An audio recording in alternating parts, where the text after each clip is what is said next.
한 절씩 교독하겠습니다. 하나님이 이 모든 말씀으로 말씀하여 이르시되 나는 너를 애굽 땅 종되었던 집에서 인도하여 낸 내 하나님 여호와니라. 너는 나 외에 다른 신을 내게 두지 말지라.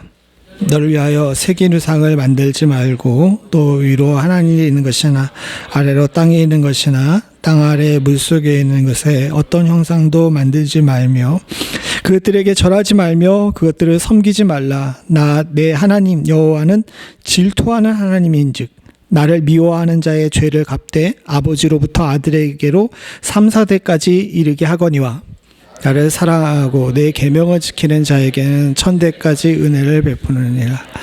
너는 내 하나님 여호와의 이름을 망령되게 부르지 말라. 여호와는 그의 이름을 망령되게 부르는 자를 죄 없다 하지 아니하리라. 안식일을 기억하여 거룩하게 지키라. 엿새 동안은 힘써 내 모든 일을 행할 것이나 일곱째 날은 내 하나님 여호와의 안식일인즉 내가 내 아들이나 내 딸이나 내 남종이나 내 여종이나 내 가축이나 내 문 안에 머무는 객이라도 아무 일도 하지 말지나. 함께 읽겠습니다. 이는 엿새 동안에 나 여호와가 하늘과 땅과 바다와 그 가운데 모든 것을 만들고 일곱째 날에 쉬었습니다. 그러므로 나 여호와가 안식일을 복되게 하여 그날을 거룩하게 하였느니라. 아멘. 우리가 순서대로 지난 4차례에 걸쳐가지고 지나왔던 길을 보게 되면 처음에 하나님께서 이스라엘이 아무것도 모르는 상황 속에서 홍해를 건넌 다음에 그들에게 하나님께서 공급하시는 하나님, 만나와 메추라기 물을 공급하시는 하나님에 대해서 가르쳐 주셨고, 두 번째 시간에는 하나님께서 아말렉과의 전쟁에서 우리를 보호하시는 보호의 하나님이시라는 것을 우리가 배웠습니다. 그 다음에 지난 시간에는 하나님께서 왜 먹여주시고 보호해 주시는지에 대해서 이야기를 하시면서 왜 이스라엘 백성들을 홍해를 건너게 하시고 여기까지 이 시내산까지 인도하셨는지에 대해서 이야기하시면서 저들을 부르신 목적에 관해서 이야기했죠. 그 목적이 뭐냐면 나는 너의 하나님이 되고 너희는 나의 거룩한 백성, 왕같은 제사장이 될 것을 명령하셨습니다. 즉 이스라엘을 부르신 목적은 저들에게 거룩한 백성, 하나님 나라의 백성이 되게끔 만드시기 위해서 그와 같은 일들을 하신 거예요. 여기까지 여러분들 잘 따라오셨죠? 어렵지 않습니다. 여러분들 좋은 국민학교들을 다 나오셨기 때문에 여기까지는 쉽게 다 알아들으실 수 있어요.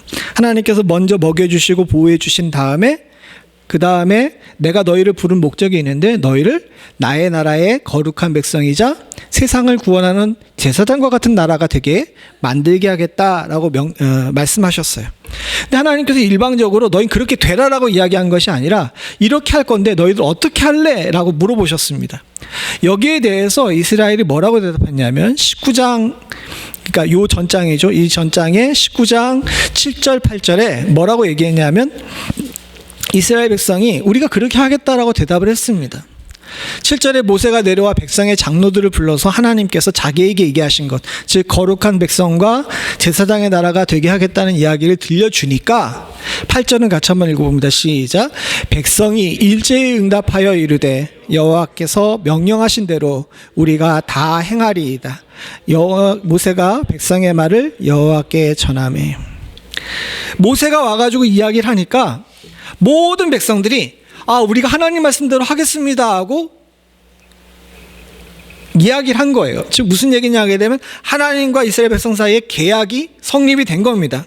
너희들 내가 거룩한 백성으로 세상의 나라로 만들 건데 할래? 라고 물었는데 백성들이 뭐라고 대답한 거예요?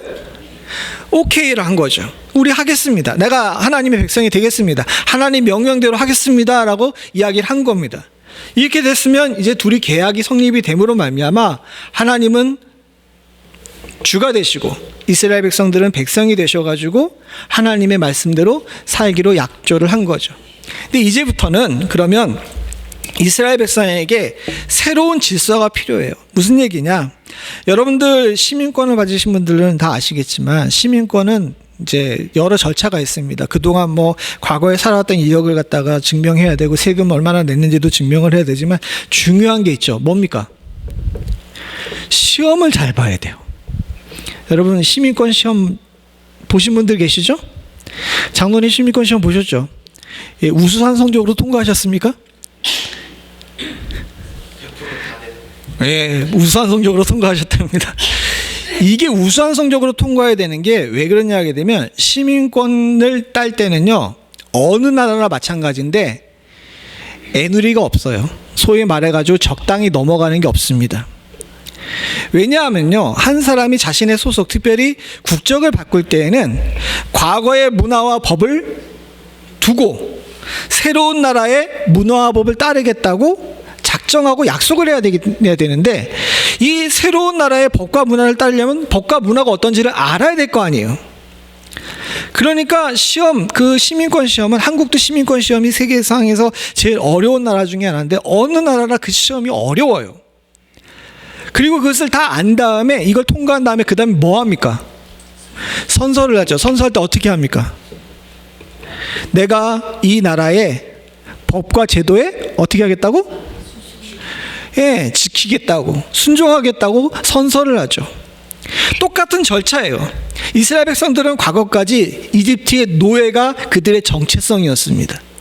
근데 이 사람들이 하나님께서 내가 이렇게 좋은 거 해줄 텐데 할래 내 백성? 라고 이야기를 하니까 이스라엘 백성들이 하겠다라고 이야기를 하게 되면 그 다음에 해야 될 것은 뭐냐 하면, 이집트의 노예에서 하나님 나라의 백성이 됐으니까 하나님 나라의 백성이 지켜야 될 법과 문화를 배워야 되겠죠.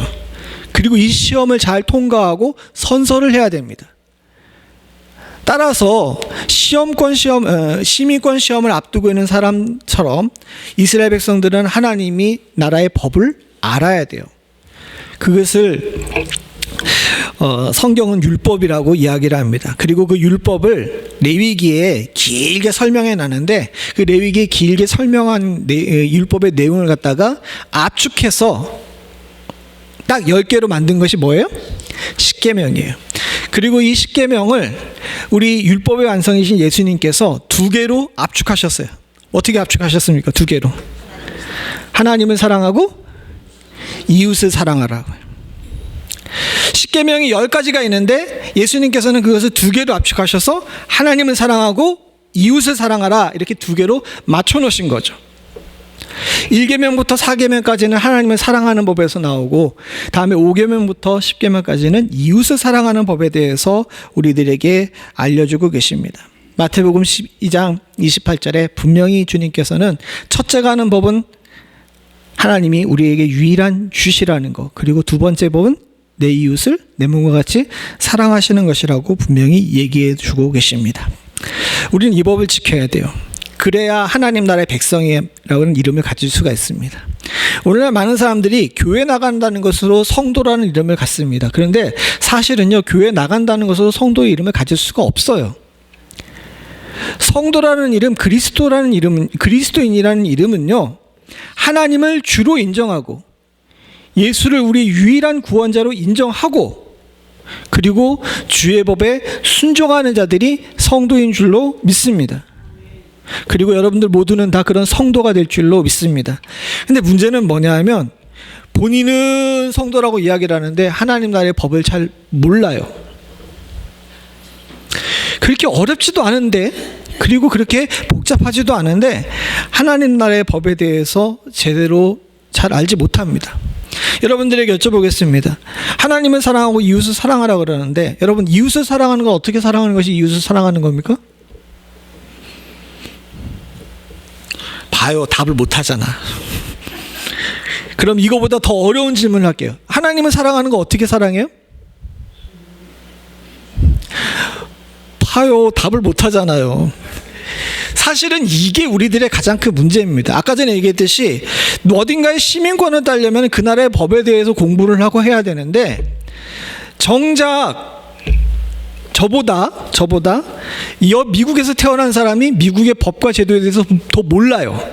왜 그럴까요? 예? 우리는 옮겨가는 사람이기 때문에 공부하는데, 여기 있는 사람들은 어떻습니까? 날 때부터 시민권자니까 어떻게 해요? 공부를 안 하거든. 그러니까 뭐 상원의원이 어떤지, 하원의원이 어떤지, 상원의원이 어떤 권리를 가지고 있고 하원은 어떤 권리를 가지고 있는지 몰라요. 여기 있는 사람들은 그걸 왜 하냐고, 그리고 불편한 거를, 너 이상하다, 너 한국인 아니야, 막 이런단 말이에요. 근데 신앙생활에서도 마찬가지 경향이 있어요. 많은 사람들이 사실은 은혜라는, 사람들이 착각하는 거저 주시는 은혜, 이것을 잘못 느끼기 때문에 정작 우리가 성도로서 알고 지켜야 될 아주 기초적인 하나님 사랑하는 법이나 이웃을 사랑하는 법에 대해서 제대로 모르는 경향이 많더라는 겁니다. 오늘은 먼저 하나님을 사랑하는 법에 대해서 배우려고 해요. 하나님께서는 아주 단호하게 이야기를 하십니다. 1절과 2절에 보게 되면 하나님은 이 모든 말씀으로 말씀하여 이르시되 라고 이야기를 합니다. 사실은 19장까지를 보게 되면 하나님이 이야기하신 걸 모세가 듣고 모세가 내려와서 백성들에게 전달하고, 백성들이 한 이야기를 모세가 듣고 모세가 가서 하나님께 전달하는 과정을 겪었어요. 앞에 나와 있는 것도 그렇습니다.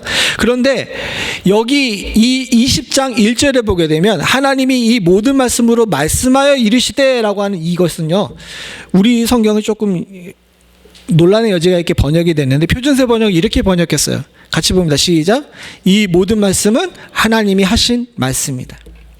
딱 찔러서 스트레이트로 20장 같은 경우는, 여기 나와 있는 이 법 같은 경우 하나님 직접 백성들에게 이야기를 하신 겁니다. 이 하나님이 말씀, 특별히 1절부터 4절까지 나와 있는 하나님 사랑하는 법을 우리가 지금 배우려고 해요.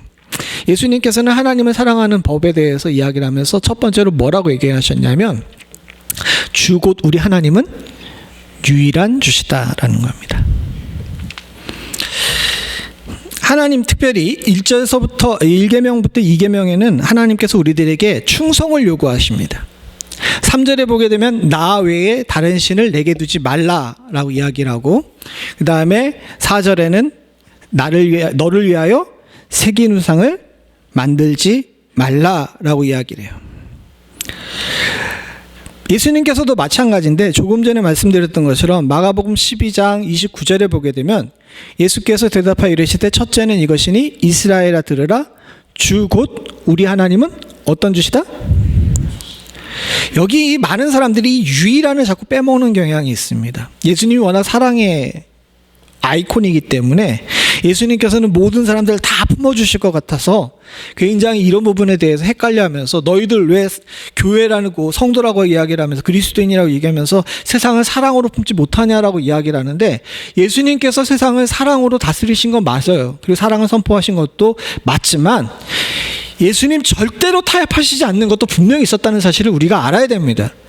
그 중에 가장 절대로 타협하지 않는 것이 뭐냐? 하나님 외에 다른 주를 앞에 두지 않아요. 예수님 이건 타협하지 않으셨습니다. 구원에 관한 문제도 마찬가지입니다. 여러분들 다 아시는 거지만 내가 길이요 진리요 생명이니, 그 다음 뭐예요? 나로 말미암지 않고는 아버지께로 갈 자가 없느니라. 구원받아 하나님께로 가야 하는데, 하나님께로 가야 하는 길은 유일한 길이 뭡니까? 예수님이에요. 그 외에는 다른 길을 주께서 허락하지 않으셨다라고 말씀하셨습니다. 창세기 20장 1절서부터 5절까지 나와 있는 이 나 외에 다른 신을 두지 말고 다른 우상을 새기지 말라는 것은 마가복음 12장 29절에 나와 있는 하나님은 유일한 주시다라는 것과 일맥상통하는 거예요. 우리는 이것을 절대로 놓치지 않아야 됩니다. 왜냐하면요, 사랑하는 성도들 분명히 기억하셔야 될 것이 있는데, 내가 A라는 나라에 속해 있으면서 자꾸 B라는 나라에다가 한눈을 팔고 B라는 나라의 왕에게 충성하면 뭡니까? 예? 역적이에요. 반역입니다. 하나님께서는 너희들이 과거에 이집트의 노예였다가 내 나라 백성이 됐으면 누구에게만 충성하고 누구만 바라보기를 원하신 거예요? 하나님만 바라보고 하나님께만 충성하기를 원하신 겁니다. 근데 자꾸 뒤에 돌아가면서 과거가 좋았더니 나는 듯, 그리고 이집트에 있을 때는 내가 우리가 잘 먹었다니, 바로가 훨씬 더 좋은 리더였다니, 이렇게 얘기하면 뭡니까? 역적이에요, 역적. 이런 사람들은 하나님 나라에 합당한 사람이 아닙니다. 하나님은 이거 절대로 타협하지 않으세요. 우리도 분명히 해야 됩니다. 여러분들 미국 시민권 같으면 어디에 충성해야 돼요? 말은 미국에 충성한다를 저도 한국에 충성하는데 태어날 때부터 가지고 있는 이 그 생득의 문화는 쉽게 바뀌기가 쉽지가 않아요. 인간에게도 똑같습니다. 인간은 죄 가운데서 태어났어요. 죄 가운데 태어났기 때문에 우리가 후천적으로, 물론 하나님께서 창세전에 택하시고 태중에서 우리를 선택하셔서 우리로 하나님의 백성을 만드셨지만, 우리가 죄 가운데 태어났기 때문에 아무리 훌륭한 신앙인이고 열심히 신실하게 살면서 하나님 나라 백성답게 살아도 우리의 본능이 자꾸 어디를 따라가요? 세상에 나의 태어났던 그곳, 죄를 따라갈 수밖에 없습니다. 주님께서는 이것을 경고하시고 경계하시면서 주의 나라 백성에게 온전한 충성을 받기를 원하세요. 왜? 그 온전한 충성에 생명이 있기 때문입니다. 과거에 우리가 무지할 때는 여기 나와 있는 것처럼 공중에 있는 것들과 바다에 있는 것들과 바다 깊은 곳에 있는 것들, 땅에 있는 것들에게 이렇게 기도하고 그랬었어요. 하나님 알기 전에는 어느 정도 주님께서도 그것을 허락하셨는지 모릅니다. 왜냐하면 이 율법이 있기 전에 창세기에 나와 있는 믿음의 조상들을 보게 되게 되면 저들의 예배가 일정하게 정해져 있지 않아요. 아브라함의 예배도 마찬가지고 더 위로 올라가가지고 가인과 아벨의 예배도 마찬가지입니다. 예를 들어 봅시다. 하나님께서 명령하시긴 하셨지만 아브라함에게 내 아들 이삭을 드려라 라고 이야기할 때 아브라함 어떻게 합니까? 예? 이삭을 거의 잡아가지고 묶어놓고 거의 죽일 위기까지 가잖아요. 근데 성경의 율법에는 분명히 인신으로 예배드리는 것을 금하셨어요. 그런데도 불구하고 과거에는 그렇게 하고 또 아무 곳에나 제단을 쌓고 예배드리는 것들에 대해서 허락을 하신 것은 저들이 아직 법을 배우지 못했기 때문입니다. 무엇이 옳고 그른지를 모르기 때문에 그런 것들에 대해서 용납을 하시지만, 무엇이 옳고 그른지를 정해놓은 다음에는 하나님께서 어떻게 하셔요? 절대로 그 부분에 있어서 타협하지 않으십니다. 우리도 마찬가지예요. 우리도 예수를 믿는다라고 이야기를 했는데 어느 순간에가 잘 보게 되면 아까 전에 말씀드린 우리의 죄성 때문에 옛날의 습성을 따라가기도 하고, 특별히 세상에 굉장히 우리들을 유혹하고 있는 아주 훌륭한 우상이 있잖아요. 어떤 우상입니까? 돈입니다. 돈. 이걸 피하기가 쉽지가 않아요. 이 돈과 같은 것들에게 우리의 마음을 빼앗기고 그들에게 충성하게 되게 되면 하나님 화내세요. 하나님 이것에 대해서 전혀 조심하지 않고 우리들에게 이야기를 하십니다. 솔직히 말하게 되면 신이신 하나님께서 인간에게 뭐가 아쉬워가지고 너희들 나한테 충성하지 않으면 내가 화낼 거야 이런 얘기를 왜 하십니까? 그럼에도 불구하고 주님께서는 하세요. 5절에 보게 되게 되면 뭐라고 얘기를 하냐면 하나님은 본인 스스로 뭐라고 그러십니까? 나는 질투하는 하나님이라고 이야기를 해요. 이 질투한다는 것은 뭐냐? 너는 나만 사랑해야 된다는 것에 대해서 하나님께서 아주 강력하게 경고하시고 강력하게 권유하시는 겁니다. 더 나아가서 하나님께서는 뭐라 그러시냐 하게 되면 나 외에 다른 백성 것들에게 마음을 주게 되면 어떻게 하신다 그럽니까? 3, 4대에게 벌을 준다고 얘기를 하셨어요.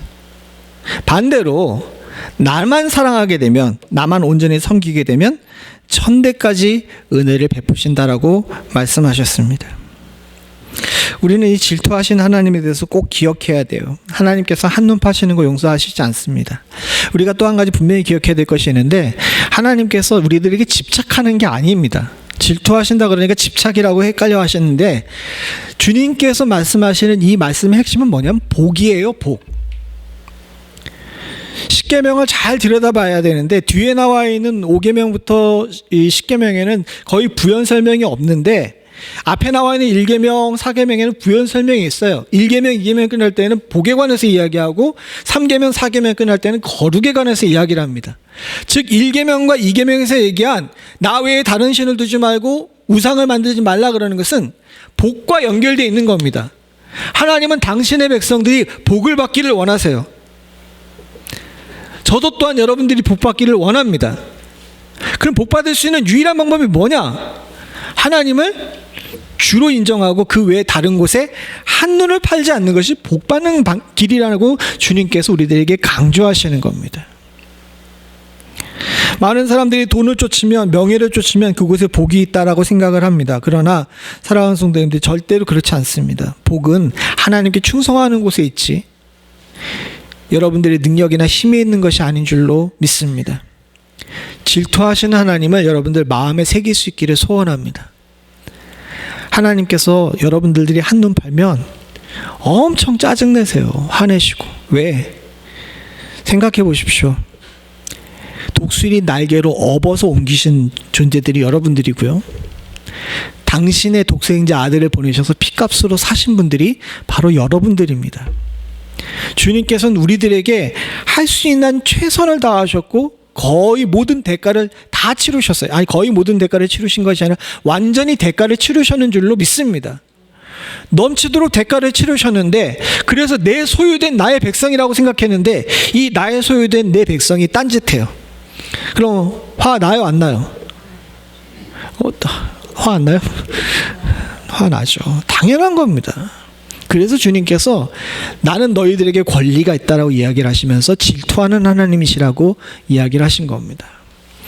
예수님도 마찬가지예요. 예수님 시대의 로마는요, 인류 역사상 처음으로 관용적인 문화와 사상에 대해 관용적인 자세를 가진 제국이었습니다. 물론 페르시아가 그랬다는 이야기도 있긴 했지만 어쨌든 로마의 유산으로 지금 인류가 역사를 쓰고 있기 때문에 많은 역사학자들이 로마 제국만큼 관용적인 제국이 없었다라고 이야기를 해요. 더군다나 그 전의 제국들은 교통이 불편했어. 무슨 얘기냐 하게 되게 되면, 제국이라고 큰 제국을 만들어도 이 지역마다 자기 문화와 자기 종교를 그대로 지키며 살 수가 있었어요. 근데 로마 제국을 세우면서 제일 잘하고 열심히 한 게 뭡니까? 길 닦는 거예요. 그래서 여러분들 지금까지도 아주 유명한 얘기겠죠? 모든 길은 로마로 통한다는 이야기가 있고, 지금도 유럽에 있는 교통로들을 보게 되면 모든 길이 로마로 연결되어 있습니다. 길을 닦아놓으니까 무슨 문제가 생겼냐면 사람들이 옮겨 다녀요. 사람들만 그냥 옮겨 다니는 것이 아니라 사람들이 옮겨 다니니까 돈도 옮겨 다니고 무엇보다도 종교가 옮겨가요. 로마 제국을 보게 되면요, 제국의 문화사를 보게 되면 로마 제국 전체가 종교의 용광로야. 사방 곳곳에 막 사람들이 섞여가지고 온갖 그 종교들이 다 섞여져 있습니다. 더군다나 철학이 발달했어요. 철학이 발달하게 되면 사람들이 생각을 많이 하게 되면 좋을 것 같죠. 근데 철학이 발달하고 사람들이 생각이 많이 일어나게 되면 이 사람들이 무슨 생각을 하면, 과연 신은 무엇일까라고 생각을 하게 되죠. 그러면서 잘 훈련받고 잘 연구하면 괜찮은데, 좀 똑똑하다는 사람들이 어설프게 신을 생각하다가 주로 이단에 빠집니다. 그러다 보면 로마 제국의 특징 중에 하나였는데, 기독교만 그런 것이 아니라 유대교나 기독교만 그런 것이 아니라 거의 모든 종교들이 이단 때문에 아주 신음을 했어요. 이단들이 막 창궐을 합니다. 철학의 발달함으로 말미암아서. 여기에 불 붙었는데 기름을 끼얹는 사건이 벌어졌는데, 무슨 사건이 벌어졌냐면, 황제들이 처음에는 안 그랬는데 황제들이 시간이 지나면서 어떻게 바뀌었냐 하게 되면, 처음에는요, 일대 초대 황제였던 아우구스티누스 같은 경우는 자기를 제1시민이라 그래가지고 난 시민 중에 하나요, 국가의 공복이라고 생각을 했는데, 3대 4대 황제가 지나면서 자기를 뭐라고 부르라고 했냐면, 사람들한테 나를 주라고 부르라고 했어요. 나는 신과 동격이라는 거죠. 딱 예수님이 사역하시던 그 시대에는요, 이처럼 온갖 종교가 섞이고 이단이 넘쳐나고 황제가 자기를 주라고 부르는 그런 시대였어요. 사람들이 막 헷갈리기 시작합니다. 나의 신은 과연 무엇인가? 내가 대대로 여호와라는 신을 섬기고 있었는데, 시간이 지나면서 하나님 외엔 다른 신이 없다라고 이야기하는데 세상에서 권유하는 신이 너무 많은 거야. 심지어는 통치자마저도 자기를 신이라고 이야기를 하면서 자신을 주라고 부르라고 이야기를 해요. 너무 고민이 많았습니다. 이런 가운데 마가복음 12장에 보게 되면 한 서기관이 예수님께 찾아와서 질문을 합니다. 이 서기관은요, 마가복음 12장 28절에 나온 이 서기관은 거의 복음서에 유일하게 칭찬을 받은 서기관이에요. 서기관들과 바리새인들과 제사장들이 예수님한테 대체적으로 욕을 먹었는데 이 사람만큼은 예수님이 칭찬하시면서 천국이 가까웠다고 이야기할 정도로 굉장히 칭찬한 사람인데, 이 서기관의 특징이 뭐냐 하게 되면 이렇게 혼란스러운 세상 가운데 모든 사람들이 주라는 것들에 대해서 고민하고 있는 가운데 예수님한테 이것 좀 속 시원하게 해결해 주십시오라고 물어본 겁니다. 뭐라고 물어봤느냐? 예수님께서 변론 잘하는 것을 듣고 잘 대답하시는 줄 알고서 예수님께 묻되 계명 중에 첫째는 무엇입니까? 라고 물은 거예요. 이 사람 몰라서 물은 것이 아닙니다. 혼란스러운 세상 가운데 진짜 주님이 누구십니까? 라고 물어본 거예요. 근데 예수님이 여기에 전혀 주저하지 않고 뭐라고 얘기를 하십니까? 이스라엘아 들으라, 성도들아 들으라, 주 곧 우리 하나님은 뭐라고요? 유일한 주시다. 이게 계속 강조하는 이유가 이 유일한 주 때문에 그래요. 하나님의 백성은 기본을 회복해야 됩니다. 세상이 복잡하고 혼란스러울수록요, 더 기본에 충실해야 돼요. 그 기본이 뭐냐고 서기관이 물었을 때 예수님께서 타협 없이 하나님이 유일한 주시다라는 것을 강조한 겁니다. 오늘날 시대가 많이 혼란스러워요. 그런데다가 교회마저도 많이 오염됐습니다. 현대는 종교 다원주의와 종교 간의 화해를 수준 높은 종교의 필수 요건으로 여깁니다. 제가 지금 하는 설교는 과거에는요, 다 목사가 당연히 할 수 있는 설교였지만 오늘날에 제가처럼 설교하게 되면 우리 목사님 되게 옛날 사람이다 그러거나 되게 편협한 사람이라고 이야기를 해요. 여기도 그렇게 생각하시는 분이 있을 수가 있습니다. 심지어 신학교 내에서도 우리가 믿고 따르는 이 복음 말고도 다른 구원의 방법이 있다라고 이야기하는 사람들이 있어요. 심지어 돌아가시긴 했지만 한국의 제일 큰 교회 목사님마저도 그런 설교를 하시는 바람에 한번 난리가 났었죠. 하나님 말고도 다른 신이 있다고 이야기를 하면서 그걸 관용이라고 부릅니다. 그리고 이제 기독교도 관용의 종교가 돼야 된다라고 이야기를 합니다. 근데 사랑하는 성도들, 이거 헛소리예요. 절대로 그럴 수가 없어요. 만약에 하나님 이외에 다른 주가 있다고 이야기하고 다른 신이 있다고 이야기하게 되면 우리는 구약을 부정하고 신약을 부정하는 겁니다. 우리의 믿음의 근원이 여기 있는데 우리가 구약을 부정하고 신약을 부정하게 되면 뭘 믿을 건데요? 이건 타협의 대상이 될 수가 없어요. 다른 사람의 신앙은 존중해 줄 수 있습니다. 다른 사람의 믿음은 존중해 줄 수 있어요. 그러나 사랑하는 성도님들, 우리에게 있어서 하나님 이외에 다른 주를 인정하라고 이야기하는 것은 그것은 용납을 할 수 없는, 타협할 수 없는 절대 진리로 우리가 지켜야 될 일인 줄로 믿습니다. 예수님은 오직 우리 한 길을 이야기를 하셨어요. 세상에 있는 여러 종교도 그리스도의 사랑으로 품어야 된다라고 말도 안 되는 논리로 두 마음을 강요하는 이 나쁜 시도들과 거짓된 가르침은 저와 여러분들을 복의 자리에서 화의 자리로 옮겨놓는 잘못된 가르침이라는 사실을 잊지 않을 수 있는 축복이 있기를 소원합니다. 이 기초가 부실하게 되면 우리가 신앙생활하는 모든 것들이 다 헛수고예요.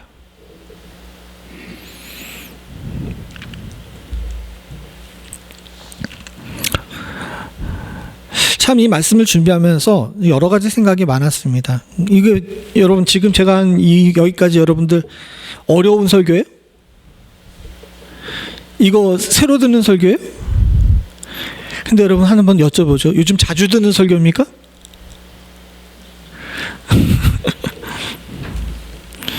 왜냐하면 목회자들이 이런 설교들을 잘 못하는 시대 속에 살고 있어요. 아까 전에 얘기한 것처럼 세상이 만들어놓은 여러 가지 흐름 때문에. 이게 참 비참한 일입니다. 그리고 교회가 약해진 이유이고 목회자들이 정신을 못 차리고 있는 것이고 성도들이 제자를 못 찾고 있는 이유 중에 하나가 그거예요. 기초가 부실한데 그 위에 아무리 높은 건물을 쌓아봐야 무슨 소용이 있겠습니까? 사랑하는 성도님들, 지금 우리는 믿음의 온전한 길을 회복해야 될 때인 줄로 믿습니다. 그 믿음의 온전한 길은 예수님이 얘기하신 것처럼 하나님을 유일한 주로 인정하고 하나님께서 계명에 얘기하신 것처럼 너희들 복 받길 원하는데 복 받으려면 나 외에 다른 신을 두지 말고 다른 새긴 우상을 만들지 말고 거기 절하지 않아야 돼 라고 이야기하시는 주의 권면과 명령을 온전히 충성으로 받아들일 줄 아는 지혜가 우리 가운데 있기를 간절히 소원합니다. 두 번째로 주님께서는요, 마음과 목숨과 뜻을 그리고 힘을 다하여서 하나님을 사랑하라고 말씀하셨어요. 아까 전에 말씀하신 하나님을 사랑하는 방법의 첫 번째는 하나님 외에 다른 것들에게 마음을 두지 않는 것이 하나님을 사랑하는 거예요. 두 번째로 하나님을 사랑하는 것이 있는데 이것은 우리의 행동과 연결되어 있습니다. 3계명과 4계명이 그것을 얘기해요. 3계명은 뭡니까? 내 마음을 다하고 너는 내 하나님 여호와의 이름을 뭐 하지 말라고요? 망령되이 부르지 말라라고 이야기를 합니다. 그리고 4계명은 뭡니까? 안식일을 거룩하게 지키라요. 하나님의 이름을 망령되이 부르지 말고 안식일을 거룩하게 지키라가 3계명과 4계명인데 이 3계명과 4계명의 핵심은 뭐냐? 우리의 행동 지침이에요. 어떻게 하나님을 사랑할 것인가에 대해서 우리 마음에 하나님 외에 다른 주를 두지 않는 것은 마음의 문제라면 여기 3계명에 나와 있는 망령되 일컫지 말고 안식일을 거룩하게 지키라는 것은 몸 바깥으로 나타나는 행동의 문제입니다. 뭔 얘기인지 아시겠죠? 행동의 문제에 대해서 두 가지를 이야기를 하는데 첫 번째는 뭐냐면 거룩한 백성이 된다는 것은 내가 거룩한 백성으로 성도로 살겠습니다라고 말로 하는 선언에 끝나는 것이 아니라 거기에 뭐가 붙어야 되냐? 삶의 전 영역에 있어서 우리의 행동이 붙어야 된다는 거예요. 또 한 가지는 거룩을 지키기 위해서 성결한 일에 열심을 내야 됩니다. 먼저 삶의 전 영역에서 우리가 하나님의 백성됨을 몸으로 증명해야 되는 것을 이야기를 하면서 망령되 일컫지 말라라고 하시는 명령을 주시는데 이 망령되 일컫지 말라라는 말씀을 잘 봐야 돼요. 이 망령되 일컫지 말라라는 얘기를 문자 그대로 해석해가지고 하나님의 이름 함부로 부르지 말아야 된다라고 가르칩니다. 맞습니다. 틀린 거 아니에요. 특별히 미국 사람들 이거 되게 조심해야 돼. 우리 권사님이 딱 얘기를 하셨는데 뭐 뚝하면 오마이갓이라 그래. 원래 처음 시작할 때는 그게 아니었습니다. 황당하고 어려운 일을 겪을 때 나의 주님 나를 좀 도와주십시오라는 감탄사의 기도로 처음에 가르친 건데 이게 어느 순간인가 시간이 지나면서 왜곡이 돼가지고 툭하면 오마이갓이래. 하나님의 이름을 잘못 얘기를 하는 거예요. 그거 하지 말아야 되는 겁니다. 물론 그건 하지 말아야 되는데 그렇다고 해서 하나님의 이름 망령되이 부르지 말아야 되니까 앞으로 우리는 여호와의 이름이나 하나님이란 말을 함부로 쓰면 안 되겠다라고 이야기를 하면서 하나님의 이름을 완전히 부르지 말라고 하는 사람들도 있어요. 근데 그것은 잘못된 것입니다. 함부로 부르지 않아야 되는 것은 맞지만 성경에 분명히 얘기합니다. 어렵고 힘든 일을 만날 때 주의 이름을 부르면서 기도하고 찬송하라고요. 이게 모순이잖아요. 한쪽에서는 함부로 부르지 말라 그러고 한쪽에서는 어려운 일 겪을 때마다 하나님의 이름을 부르고서 기도하라 그러고. 저 말의 의미를 잘 생각해 봐야 돼요. 3계명에서 말하고 있는 핵심은요, 망령되 일컫지 말라는 것은 하나님의 이름을 부르지 말라는 것이 아니라 하나님의 이름에 합당하게 살라는 이야기입니다. 저 당시 세계관도 그렇고 지금도 마찬가지지만 저 당시 세계관은 어떠냐 하게 되면 한 사람이 무슨 일을 하게 되면 그냥 그 사람이 일을 하는 것이 아니라 그 사람이 믿는 신이 그에게 함께해서 신과 이 일을 함께 한다고 생각을 하는 거예요. 그러니까 그 사람이 하는 행동이 잘못됐다라고 되게 되면 혼자만 욕을 먹는 것이 아니라 누가 같이 비난을 당하게 됩니까? 뒤에 있는 신이 같이 비난을 받게 되는 거예요. 이거 이 당시 사람들만 그랬던 것이 아니라 지금 지금 세계에도 마찬가지입니다. 예를 들어가지고 한 아이가 바깥에 나가가지고 잘못된 짓을 해요. 그럼 사람들이 뭐라고 얘기를 합니까? 다들 잘 아시잖아요. 그 아이만 혼자 욕을 먹는 것이 아니라 뒤에서 그 아이를 키운 부모가 욕을 먹죠. 오늘날도 마찬가지죠. 여러분들이 예수 믿는 것을 세상 사람들이 압니다. 여러분들 직장에서 여러분들 예수 믿는 거 다 아시죠? 근데 여러분들이 여러분들 직장에서 잘못된 행동을 하거나 하지 말아야 될 행동을 하게 되면 사람들이 대뜸 뭐라고 얘기를 합니까? 야, 하나님이 그렇게 하라 가르치디? 이렇게 얘기를 하잖아요. 예수님이 욕을 먹어요. 한 번에 같이. 이게 망령때 일컫는 겁니다.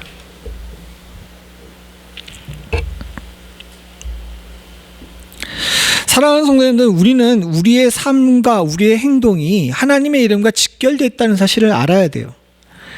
저 계명은요, 하나님의 이름 함부로 부르지 말라는 것으로 그치는 것이 아니라 저와 여러분들의 삶의 패턴과 행동이 하나님의 영광을 가리지 않게끔 스스로 조심하고 항상 거룩한 백성의 모습을 온전히 지키면서 살라고 하시는 명령입니다. 어렵고 힘들죠. 당연히 어렵고 힘듭니다. 아까 얘기한 것처럼 우린 태어날 때부터 썩 좋게 태어나지 않았기 때문에 아무리 망령때 일컫지 않게 하려고 조심을 하면서 거르고 지키고 행동해도 잘 돼요, 안 돼요? 우리 권사님한테 대답해서 잘 돼요, 안 돼요? 예. 잘 안 되더라고요. 저도 해보니까 잘 안 돼요. 근데 하나님께서는 뭐라고 얘기하시냐면 레위기 20장에 이렇게 얘기를 하시거든요. 레위기 20장 26절입니다. 같이 봅니다. 시작. 너희는 나에게 거룩할지어다. 이는 나 여호와가 거룩하고 내가 또 너희를 나의 소유로 삼으려고 나를 만민 중에서 구원하였습니다. 아예 목적 자체가 하나님의 소유로 삼기 위해서 우리를 만민 중에 구원하시면서 내가 거룩하니 너희도 거룩하라라고 이야기를 했어요. 근데 아까 전에 우리가 공이 다 대답을 한 것처럼 이거 너무 힘들고 안 돼. 그럼 포기해야 될까요? 하나님이 우리가 이거 잘 안 되는 거 모르실까요? 아니요. 하나님께서 이거 잘 안 되는 거 잘 알고 계십니다. 그런데도 불구하고 내가 거룩하니 너희도 거룩하라고 어떻게 보게 되면 이 무리한 명령을 내리신 이유는요, 이걸 해결할 수 있는 방법을 허락해 주셨기 때문입니다. 그 방법이 뭐냐? 우리가 직접 거룩하고 복되게 될 수 없으니까 하나님께서 만들어 놓으신 거룩한 일을 기억하고 하나님의 거룩을 우리 몸에 담는 방법이에요. 그 방법이 뭐냐? 안식일입니다. 생각을 해보게 되면 8절에 안식일을 기억하여 거룩하게 지키라 라고 이야기를 합니다. 근데 많은 사람들이 안식일을 지키라고만 기억을 하지 저 앞에 나와 있는 기억하고 거룩하게를 자꾸 잊어먹어요. 사실은 저게 진짜 중요한 거거든요. 내가 자력으로 거룩할 수 없기 때문에 하나님께서 내가 원래는 거룩해야 될 존재라는 사실을 기억하게 만들고, 그리고 하나님의 거룩을 우리 몸에 담아가지고 우리가 거룩한 존재여야 한다는 사실을 다시 한번 되새기끔 하려고 여러분들 일주일에 한 번씩 주님 앞에 나와서 거룩을 연습하는 것이 주일 예배입니다. 그래서 마지막에 11절에도 그날을 거룩하게 하였느니라 라고 이야기를 하면서 거룩을 거기 담아놨으니 그 자리에 들어가라는 겁니다. 따라서 예배는요, 어느 정도 순서와 절차를 맞춰서 거룩의 모양을 보여야 됩니다. 그래야 여러분들 일주일 동안 우리 삶 마음대로 살았던 거 회개하면서 내가 원래 거룩한 존재였지라는 것을 다시금 기억하게 되는 거예요. 여러분들 전투기를 아시죠? 옛날 전투기는 아니지만 요즘의 전투기, 특별히 비싼 스텔스 전투기 같은 경우는요, F-22나 F-35 같은 스텔스 전투기는 전투기가 한번 슈잉 하고 날아가가지고 공중에서 이제 기동을 한 다음에 내려온 다음에 다시 전투기를 띄우기 전에 페인트 칠을 다시 한대요. 왜냐하면요, 스텔스 전투기는 형상과 여러 가지 전자전으로 해가지고 레이더를 피하기도 하지만 이 레이더를 피하기 아주 중요한 조건이 있는데 뭐냐? 페인트입니다.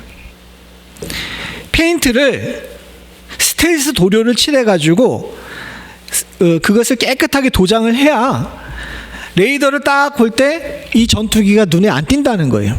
근데 문제는 뭐냐면 스텔스를 한 번 칠할 때 막 몇 억씩 드는데 한 번 비행하고 나서 이 비행하면서 막 마을을 돌파하고 이렇게 되면 이 페인트가 어떻게 될 것 같아요? 이게 벗겨지는 거야. 벗겨지거나 전체가 다 벗겨지지 않아도 조금이라도 울퉁불퉁하게 벗겨지게 되게 되면 그것 때문에 레이더에 눈에 띄니까 한 번 비행하고 나게 되면 이 페인트를 다 벗겨내고 다시 그걸 갖다 깨끗하게 다시 페인트 칠을 한답니다. 그래야 다시 비행기가 올라가도 레이더에 눈에 안 띈대요. 우리도 마찬가지입니다. 여러분들 아무리 정직하고 바르게 살아도요, 세상에 나에게 살게 되면 아까 전에 말씀드렸지만 우리가 온전하지 못하기 때문에 때 타요. 때 안 타는 사람이 없습니다. 똥밭과 같은 세상에 구르는데 어떻게 우리가 완전히 깨끗할 수 있겠어요? 또 내 자신이 그렇게 선한 존재가 아닌데 어떻게 우리가 완전할 수 있겠습니까? 그래서 주님께서 그걸 다 아시고 이곳에 와서 말씀으로 씻으시고 다시 주님께서 깨끗하게 거룩으로 칠을 한 다음에 세상에 나가서 거룩을 한 삶을 다시 살라고 일주일에 한 번씩 우리를 부르시는 거예요. 근데 오늘날 많은 사람들이 난 예수님 믿는데 교회는 안 가요. 교회 가게 되면 상처받아서 그래요.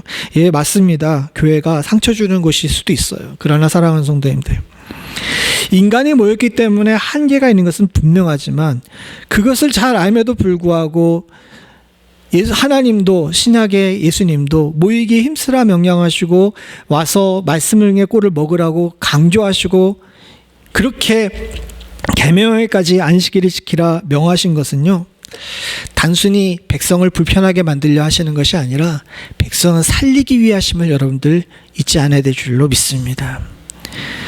주일을 지키는 것은요, 주님과 약속한 시간을 지키는 것은요, 우리의 연약한 거룩이 사라지고 그 거룩이 사라짐으로 말미암아 생명의 자리에서 벗어나는 것을 방지하기 위해서 하나님께서 주시는 손님이심임을 여러분들 잊지 않으실 수 있기를 소원합니다. 주일 예배 지켜야 돼요. 사랑하는 성도님들, 목회자가 자기 이야기하지 않고 하나님 말씀만 온전히 증거한다면 그 말씀에 귀를 기울이고 하나님 말씀을 온전히 받아들일 수 있어야 합니다. 제 얘기를 잘 들으라는 얘기가 아니에요. 왜? 살기 위해서 그러는 거예요. 이 살기 위해서 주님께서 마음을 다하고 목숨을 다하고 뜻을 다하고 힘을 다하라고 이야기를 하시는 겁니다. 사랑하는 성도님들, 하나님을 사랑하는 것은요, 하나님께 온전히 충성하고 우리의 거룩을 우리의 행동으로 지키는 것이라고 할 수 있습니다. 그러나 또한 동시에 하나님을 사랑해서 이렇게 마음과 뜻과 생명을 다하는 것은요, 우리를 살리는 일이기도 하다는 사실을 잊지 마실 수 있기를 소원합니다. 주님은 당신의 백성이 잘 되길 원하셨어요. 그게 온전한 백성의 지도자의 모습인 줄로 믿습니다. 백성이 있는데 그 백성을 착취하고 이 백성을 갖다가 못살게 구는 자들은 백성의 지도자의 자격이 없어요. 독재자이자 악한 군주입니다. 이런 사람도 어떻게 해야 됩니까? 뭐 미사일을 쏴야 돼요? 하나님께서는 한 번도 우리에게 악한 지도자로, 악한 군주로 군림하시지 않으셨습니다. 하나님 분명히 얘기하세요. 내가 이 땅을 다스리면 너희를 살리려 함이라 그러십니다. 당신의 백성이 잘 살길 원하세요. 주님께서는요. 잘 살길 원하시는 주님께서 우리들에게 주신 것이 율법입니다. 애정을 가지고 있는 자녀에게 부모는 잔소리를 해요. 사실은 아이들에게 있어서는 그건 잔소리지만 부모에게 있어서는 인생의 교훈이자 잘 살게 만드는 방법인 줄로 믿습니다.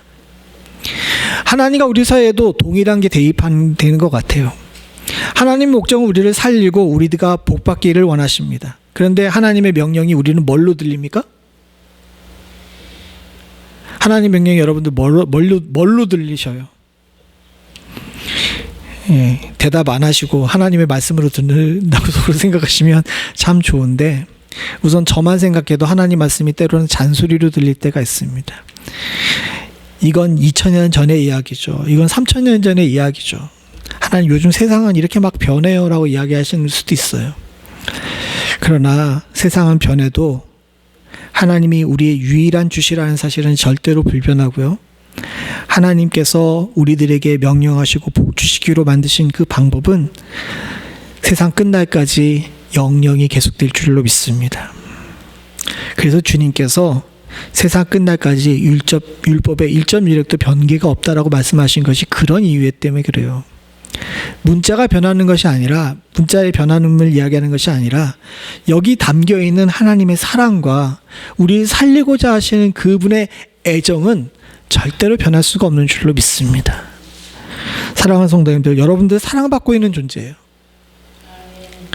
하나님께서 여러분들을 사랑하시게 잔소리하시고 여러분들을 살리기 위해서 우리가 생각할 땐 좀 귀찮고 힘든 방법이지만 그 방법을 마음과 목숨과 뜻과 힘을 다해서 지키라고 말씀하시는 줄로 믿습니다.